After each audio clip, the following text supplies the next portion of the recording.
In diesem Video zeigen wir euch 9 Schritte, mit denen ihr eure eigene Aktion organisieren könnt. Also DIY, eigene Aktion, 9 Schritte, der Technikstar.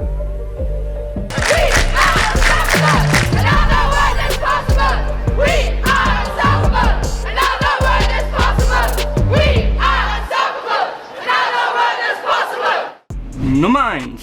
Ziel und Strategie. Die erste Frage, die euch hilft, eine Aktion strategisch zu planen, ist die nach den Zielen der Aktion.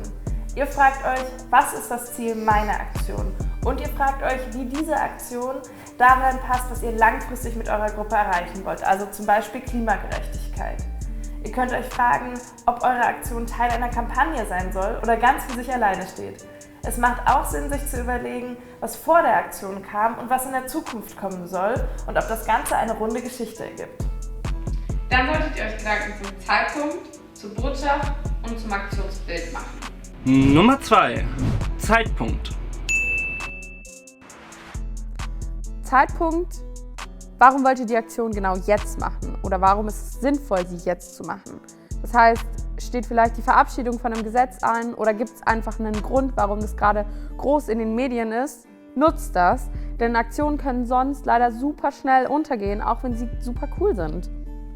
Stichwort Zeitpunkt fällt mir ein, dass wir mal in meiner Stadt die Straßennamen umbenannt haben. Und zwar haben wir das mit Absicht genau an dem Tag gemacht, an dem der NSU-Prozess zu Ende gegangen ist. Und zwar wollten wir damit, dass an diesem Tag, an dem nur über die Täter gesprochen wird, die Namen der Opfer präsent sind. Und wir wollten zeigen, dass mit dem Abschluss des Prozesses der NSU-Komplex nicht mal annähernd aufgeklärt ist, sondern eigentlich jetzt gesellschaftlich gerade wieder weitergehen muss und mehr über die Opfer gesprochen werden muss, mehr über die Hintergründe, mehr über rechten Terrorismus. Und wer dazu mehr wissen will, kann auch noch mal unten in der Infobox gucken. Da haben wir das Bündnis Kein Schlussstrich und NSU-Komplex auflösen verlinkt, die dazu mega coole Arbeit machen. Und das Ganze ist halt, finden wir, ein richtig gutes Beispiel für eine Aktion, die genau an dem Tag so gut funktioniert hat, weil die Medien sich für den NSU interessiert haben und dadurch natürlich auch lokal aufgegriffen haben, dass plötzlich morgens die Straßennamen alle ganz anders waren. Nummer 3. Botschaft. Als nächstes Botschaft. Was wollt ihr für eine Message vermitteln? Was für eine Geschichte soll eure Aktion erzählen? Da gibt es ganz viele unterschiedliche Formen, macht euch dazu Gedanken. Nummer 4. Aktionsbild.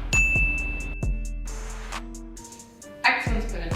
Wie soll eure Aktion aussehen und wie soll sie auf Außenstehende wirken? Es wird wahrscheinlich Fotos von eurer Aktion geben, also macht euch Gedanken, wie sollen diese Fotos wirken. Versucht irgendwie, dass jeder dieses Bild sieht und sofort weiß, worum geht es euch. Es macht total Sinn, sich zu überlegen, was denkt jemand, der diese Bilder von der Aktion das erste Mal sieht? Versteht er oder sie, was ihr damit erreichen wollt? Nummer 5 und 6. Target und Adressatin. 2 weitere Sachen, die euch dabei helfen, Aktionen zu planen, sind die Fragen nach Adressatin und Target. Es klingt erstmal voll gleich, ist es aber gar nicht. Folgendes: Adressatin ist, wen ihr mit eurer Aktion erreichen wollt. Das heißt, diejenigen, die die Aktion sehen sollen und cool finden sollen oder die dann mitmachen wollen. Diejenigen, die ihr erreichen wollt, während Target hingegen, das sind diejenigen, die ihr anvisiert. Das können Entscheider oder EntscheiderInnen in der Politik sein, die Einfluss darauf haben, ob euer Ziel durchgesetzt wird. Oder das kann zum Beispiel RWE sein, wenn wir wollen, dass die Bagger aufhören. Um den Unterschied da nochmal deutlich zu machen, fällt mir zum Beispiel die Initiative Deutsche Wohnen und Co. enteignen ein.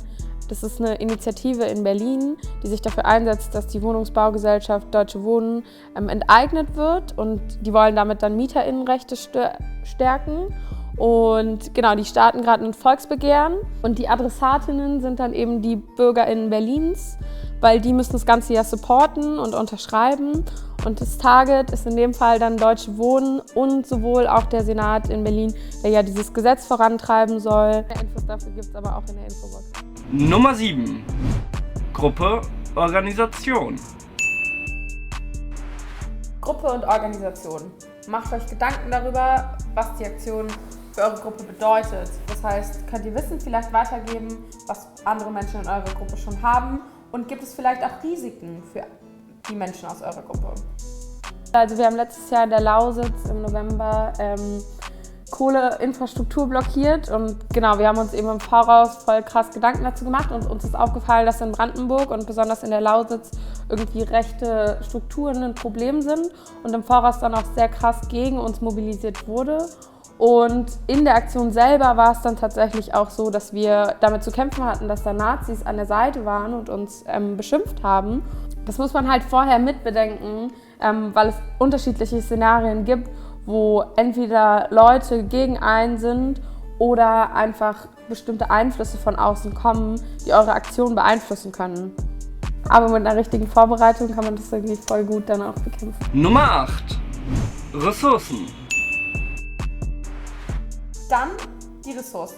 Was benötigt ihr für eure Aktion und wie könnt ihr euer Aktionsbild bestmöglich umsetzen? Dazu zählt auch, dass ihr euch Gedanken darüber macht, ob ihr zum Beispiel Geld braucht für Materialien und ob ihr die Kapazitäten überhaupt habt. Das heißt, sind die Leute bei euch in der Lage, so viel Zeit da rein zu investieren?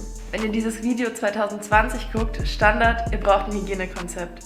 Wenn ihr dieses Video 2021 guckt, braucht ihr wahrscheinlich auch ein Hygienekonzept. Aber wenn ihr dieses Video 2022 guckt und ihr braucht immer noch ein Hygienekonzept, rast dich aus!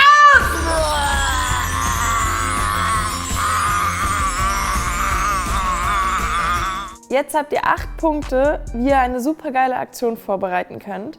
Und der letzte Punkt, der jetzt kommt, der wird oft vergessen, ist aber genauso wichtig wie der ganze Rest. Und zwar das Danach. Nummer 9. Danach. Für das Danach ist zuallererst wichtig, dass ihr euch selber feiert. Feiert die Erfolge eurer Aktion und mögen sie noch so klein sein. Gönnt euch. Und nach dem Feiern guckt nochmal, ob es euch allen gut geht. Ob alle mit den Erfahrungen, die sie gemacht haben, klarkommen, ob es Redebedarf gibt, ob noch Gefühle im Raum stehen und wie es weitergehen soll mit der Gruppe. Plant ein Nachbereitungstreffen. Das war's schon mit unserem Tactic Start. Aber jetzt könnt ihr wenigstens die perfekte Aktion auf die Beine stellen. No pressure. No pressure. Wir haben euch das aber auch nochmal in der Infobox verlinkt. Wenn ihr das nochmal nachlesen wollt, könnt ihr es in der Broschüre gerne tun. Diesmal haben wir auch ganz viel gecheatet, weil der Tactic Star ist genau in der Mitte der Broschüre und als ob wir den komplett im Kopf hätten. Keine Chance. Wir hatten die ganze Zeit vor uns liegen und wenn ihr eine Aktion planen wollt, guckt wie gesagt in der Infobox, da steht die Broschüre, da könnt ihr es euch einfach selber angucken.